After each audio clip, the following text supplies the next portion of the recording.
We're here today to speak with one of the contributors to our new book, How to Heal Our Divides. Reverend Wes Granberg-Michaelson is a global ecumenical leader whose work has highlighted the intersection of faith with public life.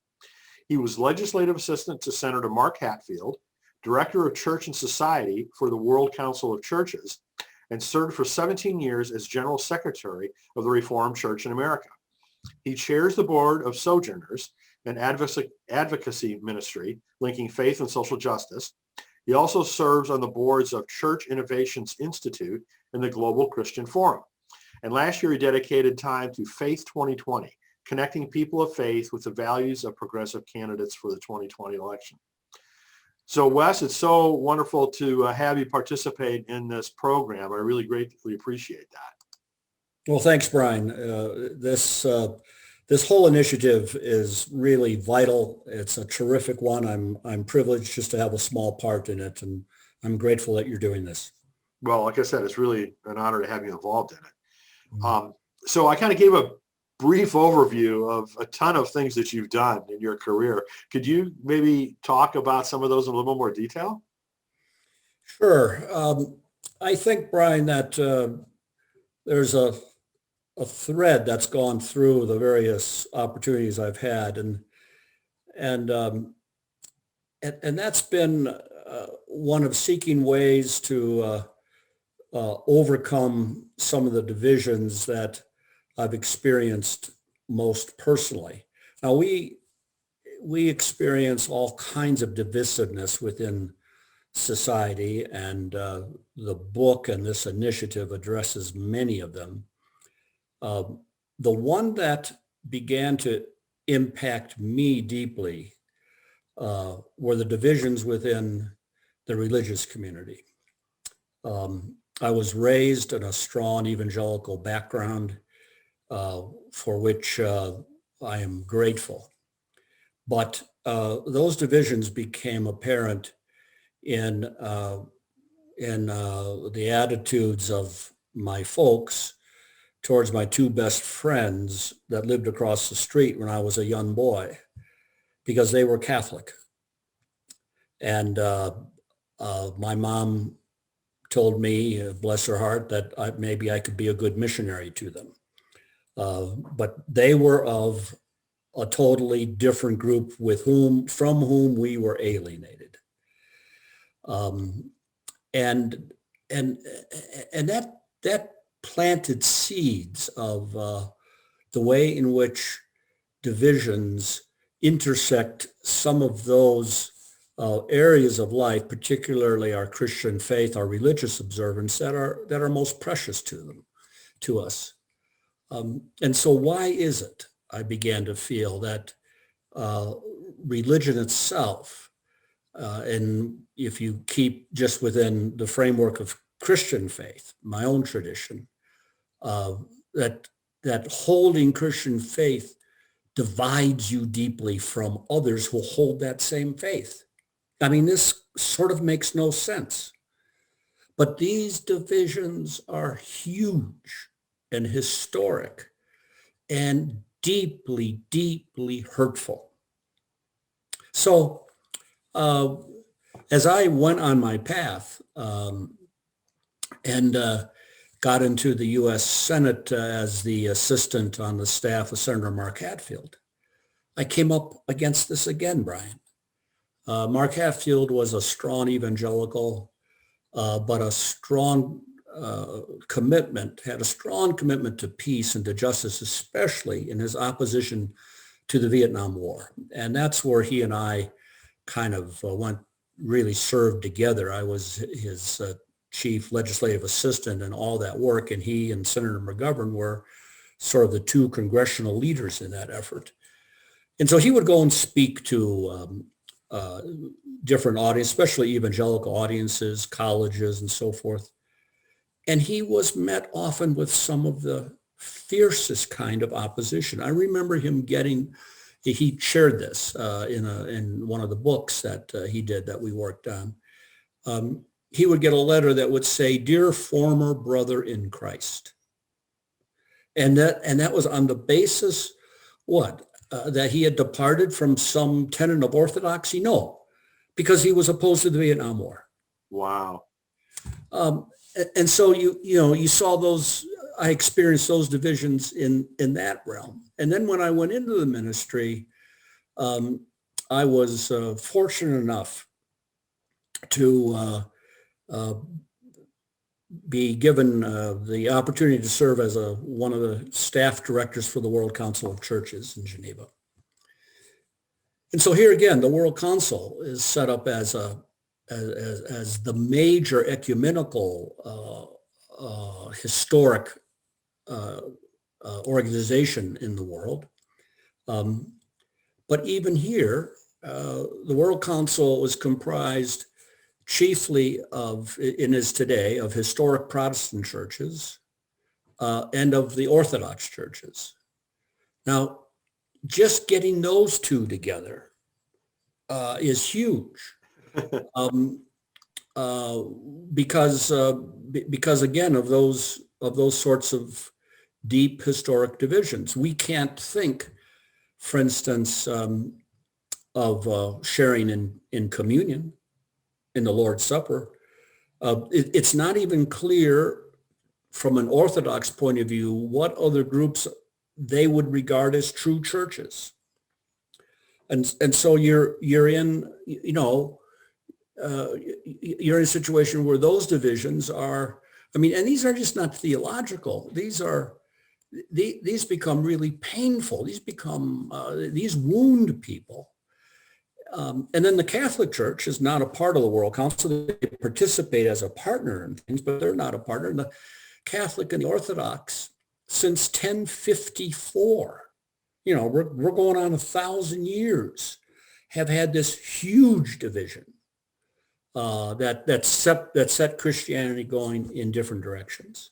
And then with the Reformation, of course, the Protestant churches unceasingly divide from one another. There are today in the world, and listen to this, there are 45,000 separate denominations. What? 45,000. Oh my goodness. I never had any idea it was that many. And I'm not kidding. You go to the people at the who compile the World Christian Encyclopedia, the best database of Christianity around the world that exists. And this is all documented. And then the evangelical and the Pentecostal communities, which are the fastest growing, especially the growth of the Pentecostal community, has been astonishing. But most of them, with very few exceptions, won't come near a group like the World Council of Churches, because they think it's too liberal, or it's ecumenical, doesn't have the true faith. So in the world of Christian faith, we have these unbelievable divisions, and they split families. They induce deep harm and injury, of judgment and rejection. And then historically, it's been worse. There have been wars in which, if you go back to the 30 Years' War, to the religious wars in France, you're talking about millions who have been killed. So Brian, it's that particular area of division that kind of captured my passion, and partly because of my own autobiography. A lot of us do things in life out of our own journey. And so, I was raised as this evangelical, and I couldn't understand why why my two best friends from across the street, who might go ride bikes with, were not considered Christian, even though they went to a Catholic church. And when I asked them questions about what they believed and what I believed, the only difference I could find is that they got to have a St. Christopher medal on their bikes, and I didn't. That's great. So along the way, you've also written many books. And maybe you could talk about a few of them, and in particular, the most recent one, Without Oars. Well, sure. I have been able to write, and I really enjoy it. Probably the book that tells the most about this journey is what was essentially a memoir called Unexpected Destinations, and the subtitle was An Evangelical Pilgrimage to World Christianity. And that kind of charts my own journey in which I became very involved in starting new ecumenical initiatives, first Christian churches together in the USA, and then very involved in helping to this day the Global Christian Forum, which is an initiative designed to in a fresh way overcome the very divisions I've been talking about. I then wrote something called From Times Square to Timbuktu, the post-Christian West meets the non-Western church. And that particularly focuses on the divide between the global North and the global South, and how the church in the global South is growing so fast and exhibiting all this new vitality. The church in the global North finds itself often in a more stagnant situation, but how all the power and money and theological influence traditionally has been in the global North. And so those divisions and how you overcome, how you try to overcome those. My most recent book that I'm most excited about, you've mentioned, it's Without Oars, casting off into a journey of pilgrimage. And here I really try to share how it's this both image and experience of pilgrimage that defines so much of our life as Christians. That we can't think of Christianity as being defined mostly as the right set of very narrow beliefs that we hold in our heads and then use those to divide ourselves from one another, but how Christian faith has to involve the embodied practice of pilgrimage, of how we act, how we live out, and particularly how historic pilgrimages and ones that go on today are ways of really expressing that, as I experienced on the Camino de Santiago in Spain and elsewhere. And it's been helpful to see how that image of pilgrimage speaks to the very thing we've been talking about. When you are on a pilgrimage, literally with people with whom you share differences, you often find ways of building bridges and reconciling those.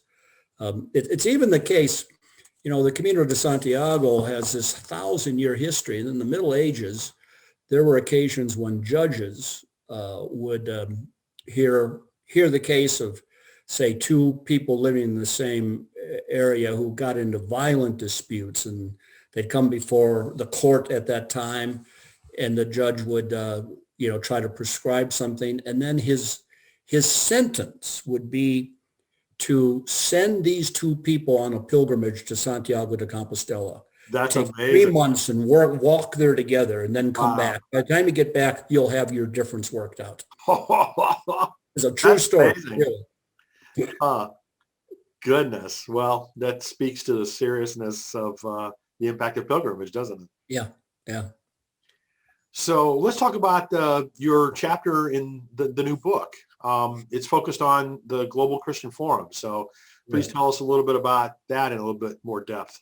Well, so if you try to envision how Christianity is divided around the world, Brian, you could kind of find 4 main families. They've got the Roman Catholic family. The Catholic family comprises just about 1/2 of all Christians. Then you have the Orthodox family, and these, of course, are those who, if you talk to Orthodox, they'll say, well, we've come straight from the apostles, we've never changed. And they are rooted in that tradition. We think of them in the United States as Eastern Orthodox. That's kind of, or Greek Orthodox, but in fact, there are many families of Orthodox churches that carry that tradition throughout the world. Then you have your historic Protestant churches that have come largely from the Reformation, my own denomination, Reformed Church in America, and the Presbyterians and the Methodists and the Lutherans and, those, what we often call mainline, just call them historic Protestant denominations. Then finally, you have the Pentecostal evangelical family.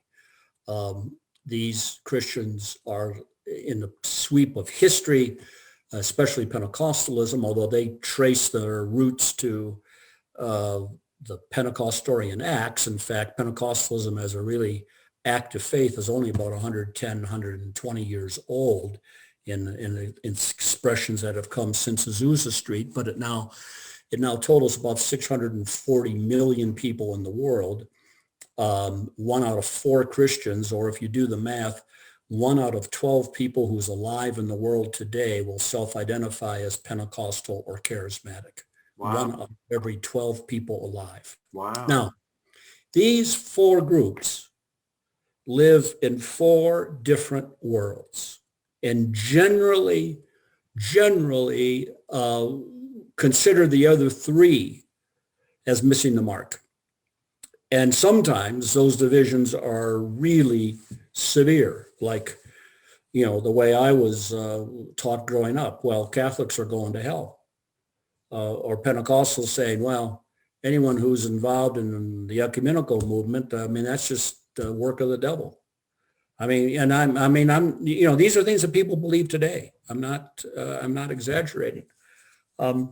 So the Global Christian Forum began when some of us in the World Council of Churches and others who were not looked at the whole global scene and said, we've got to provide a platform, a safe space. We're not going to build another organization, but we got to create a place where we could get leaders from these 4 main streams of Christianity to come together and to simply get to know one another, to try to understand one another, and to begin to build some trust. And the existing institutions, like the World Council, I was on its staff, its governing board, doing terrific work. But as I say, the Catholic Church not fully apart, Pentecostals and Evangelicals generally absent. And then you've got the World Evangelical Alliance, you've got the Pentecostal World Fellowship, and you have the World Community Reformed Churches, you've got the World Methodist Council, you've got the Lutheran World Federation, et cetera. We're all siloed and still living in these separate identities. So we started with a very simple goal. We got to provide a safe space. It can be off the record, it can be private, but a place where we begin to gather representative leaders from all those major streams of Christianity and see what can happen, see what can build. And that was the impulse, which started about 22 years ago, and had the blessing of the World Council and gradually got participation from the Evangelical, Pentecostal, Roman Catholic, Orthodox, and so forth. So that's the seed, Brian, of what at least what the hope and vision was. So what do you think that they've accomplished, over the past 20 years? Oh yeah, I want to tell you what happened. When we first gathered, we said, how are we going to even get one another talking together? What are we going to do? Because, in other ecumenical initiatives, you'd say, well, let's talk about our theological differences, or let's talk about some common concerns we may have in common, or maybe we're all concerned about climate change, or let's talk about evangelism, but any one of those, they still have limitations, and one of those involved early on, his name was Mel Roebuck. He teaches at Fuller Seminary. He said, we need to hear one another's stories. We need to simply understand where we've come, how we've come to faith as individuals. And so in that first meeting, we tried to simply ask each person to take some time to share the story of their journey with Jesus Christ, how God had led them in the course of their life to the place where they are, to give kind of a spiritual autobiography. It was amazing what happened. This group of highly diverse Christians suddenly found a way to connect with one another. And in time, this began to be the hallmark, the methodology of every global Christian forum meeting, to begin by giving space for all those who were present to share in some depth the story of their spiritual journey. We had our first global meeting after several regional meetings in Limuru, Kenya. And it was, I'm trying to think, it was 2007, I believe. And I'd been working hard with the committee to kind of get this launched. And I was good friends by this time with the president of the World Pentecostal Fellowship. His name is James Leggett. He's since died. But he was a global Pentecostal leader. And I talked to him and said, Jim, you really need to come to this meeting in Limuru in Kenya. He was very reluctant. He said, is there going to be any press? No, there'll be no press. I mean, what would I say to the peers on my committee? I said, well, you're just going to gather with other Christian leaders. Are we joining an organization? No, you're not. I'm not asking you to join an organization. I'm just asking you to come. So he finally said, okay, Wes, I'll come. And he arrived. And we got there. And the first day he said to me, Wes, do you think that the General Secretary of the World Council of Churches would be willing to meet me? And I said, Jim, of course he would. But there'd be no press. There'd be no. I said, let me see if we could have lunch. Well, the General Secretary of the World Council of Churches at that time was Sam Kobia, who was also happened to be from Kenya. So the three of us had lunch. Well, Sam Kobia's father was a Pentecostal minister. Wow. And so suddenly Jim Leggett, the head of the World Pentecostal Fellowship, and Sam Kobia, who General Secretary of the World Council of Church, two people who had never met, two organizations that have had almost no contact with each other. Wow. They meet and establish this relationship of trust that overcomes each of their stereotypes. Well, that pattern, of course, was present in that whole meeting, because we started the whole time by asking each individual to gather in a small group and to do that kind of sharing. That took most of the first day. I mean, this wasn't like a 2-3, people could take 5, 10, 15, 20 minutes to really tell their story.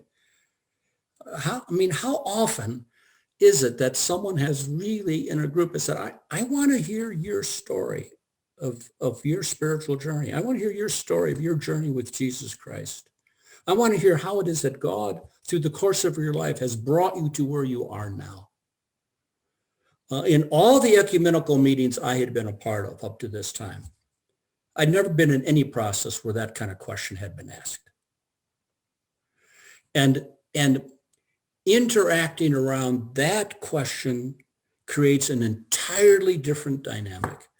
You overcome the stereotypes that have been there, that you've held, that have been reinforced by your tradition.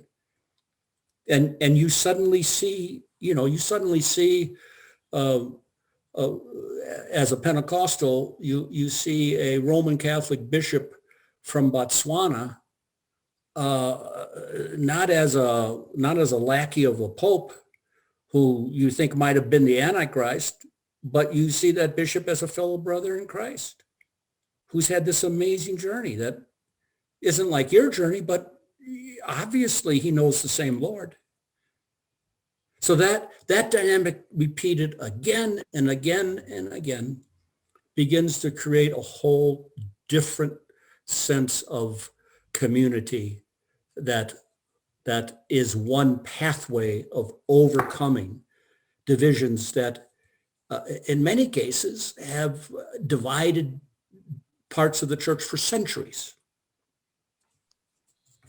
So, obviously it's one thing for church global leaders, right, to have those kinds of experiences and build some trust and build relationships and go through that. How is that then scalable to the rest of us? Yeah, we've talked a lot about that.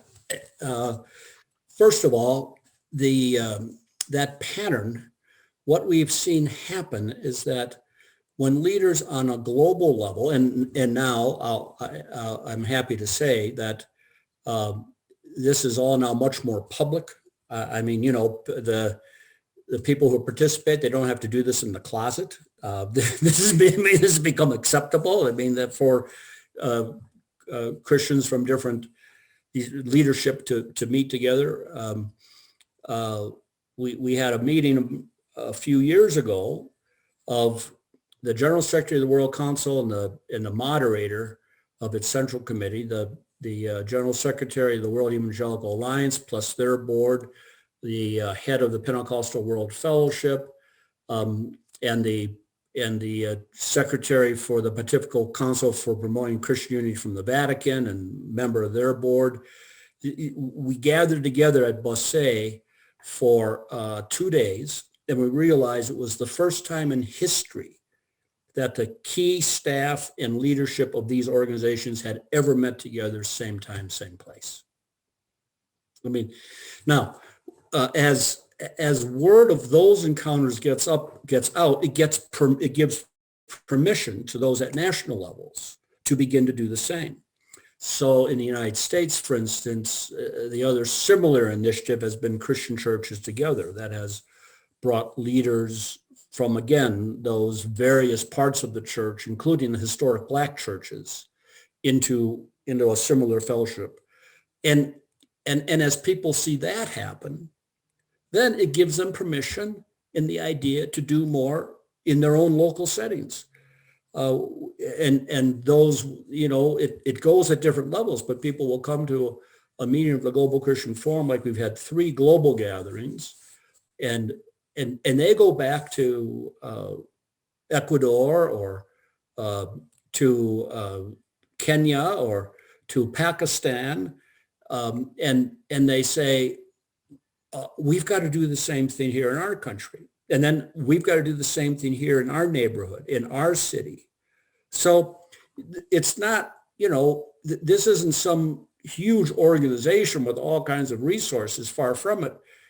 We have a model and a vision, and it's the power of that vision which has the ability to attract others. Yeah, I mean, it sounds like you've established role models. Exactly. Both in terms of process and people. And that really is all we've done. And yes, we've had regional meetings, we've had team visits to different regions of the world, we've had initiatives in national settings, we've looked at some issues together, but at its heart, the power of the Global Christian Forum is simply in the model of what it's trying to do, and the basic methodology uh, that we kind of, as I described, we just kind of stumbled into it. But the basic methodology is you gather those who don't know one another, who are suspicious, who have stereotypes of their background, of their training, of how they express themselves, in this case, within the family of Christian faith. And you create a safe space where they can share their own story. And then you simply see what happens. And what happens has been amazing. And then you create all these new platforms, relationships, where different initiatives can be taken on a much broader basis, addressing any number of social issues, of justice questions, of other concerns. But you're able to do that because you have created a base of trust that transcends these traditional lines of division. Well, you won't be surprised to know that in the conversations that I'm having with the other people that are contributing to this book, who are dealing with other specific types of divides, racial divides, political divides, the methodology is surprisingly similar. Mm-hmm. Of getting people to talk to each other, Yep. and, let them tell their stories and build up some small level of trust. Mm-hmm. So that's the good news. The bad news is that means that it's a really grassroots kind of a thing that Mm-hmm. almost every individual person has to go through themselves Mm-hmm. before they have the same kind of impact. Mm-hmm. So it's not exactly something that can happen, even through a book or through the internet or through TV or any Right. other kind of medium. It has to be people sitting together and learning how to talk to each other civilly and trust each other. Right. Right. So as you think about, the Global Christian Forum, what you've learned from that, and as well as the other kinds of things that you've done in your life, what suggestions would you come away with for people who want to do something? Again, there are all kinds of ways of trying to address uh, these deep fissures and divisions within not just our society, but increasingly they have global manifestations. My biggest learning from my experience is that a part of any attempt has to create space for those who share those differences to tell their own personal journey. I've described what we found to be so helpful and fruitful within the Christian world. But that simple principle, as you've already discovered, can be applied in many other ways. What we tend to do, Brian, I think, is to either assume that we know how the person with whom we differ, whom we even consider an enemy, we assume we know how they think and what how they put their life and their thoughts together, and we often make stereotypical misjudgments in doing so. And then we also assume that if we're going to try to address these differences, we're going to talk it through. Meaning, I'm going to explain very carefully why they're wrong.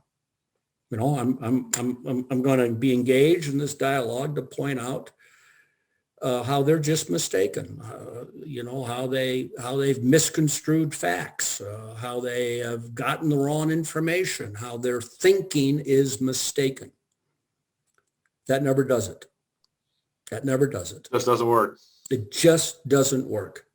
I mean, okay, within the history of the ecumenical movement, it's been good that we've had a long history of theological dialogue. We could understand one another better. We can try to figure out some of these differences. So, I mean, there's a role, but if you say what really builds a new relationship that overcomes those divisions, it's not just done at a rational or intellectual level. Wisdom is so much deeper than just what's in the mind. And I think the sharing of personal stories is what unlocks that. And what allows then the kind of trust and entry points and connection points that will give either me or the other I'm in relationship with the ability to begin to reframe some of my own assumptions. Well, I think, as you know, Wes, most of my life was spent more in business, in high-tech business. But one of the things that I gleaned from my experience there was that this whole concept of trust was so fundamental to getting anything done. Yeah. And it's still, despite knowing that, hard to believe that, facts and reasoning and logic doesn't prevail, right? that it's something deeper than that. Yeah. When I was General Secretary of the Reformed Church of America, and dealing with, again, divisions within this own denomination. Right, right. I constantly would say, I would think, and often I'd say, trust is the coin of the realm. Trust is the coin of the realm. I mean, if you don't have that, I don't care how many efforts you're going to make at, meetings and resolutions and passing things on the floor of General Synod, et cetera. There's a role for all that. But if you say what's really going to allow this organization to move together in some constructive way, it's not going to be uniformity. It's not going to be widespread agreement on a proposition. It's going to be trust. What can you do to build trust? And it's not like we're starting from a blank piece of paper, right? Right. And all of these things. We're starting from a position of distrust that has grown, right? And it is pretty high. It's very high, and it's infected our institutions. It's also, unfortunately, our political processes, when you think about it, are based on the assumption of distrust. I mean, you look at something as simple as Robert's Rules of Order. I mean, one of the kind of tangents I go on is why in the world do church bodies use Robert's Rules of Order? It's designed by a general to deal with warring parties. I mean, that's where Robert's Rules came from. And at least if you're in a church body, you should begin by being able to say, we believe that common discernment and common trust is possible. We don't have to start on the basis of division. But so many of our structures are put together in such a way that we take division as a starting point, and the mistrust, because of a whole lot of other factors that you and others have analyzed, the way in which social media functions, the way in which money within the political realm functions, the kinds of incentives people have, that mistrust gets deepened, and it gets amplified in echo chambers, and crossing over those lines of mistrust becomes more and more difficult. But again, a key entry point is to provide an opportunity to listen to another's story, and that's not going to, it's not going to get people on the same on the same wavelength politically, at least not right away. But it's going to enable a different kind of interaction that can be helpful. Certainly helpful for the nation, but helpful for any group that believes that at the end of the day, we have to find a way together of seeking the common good.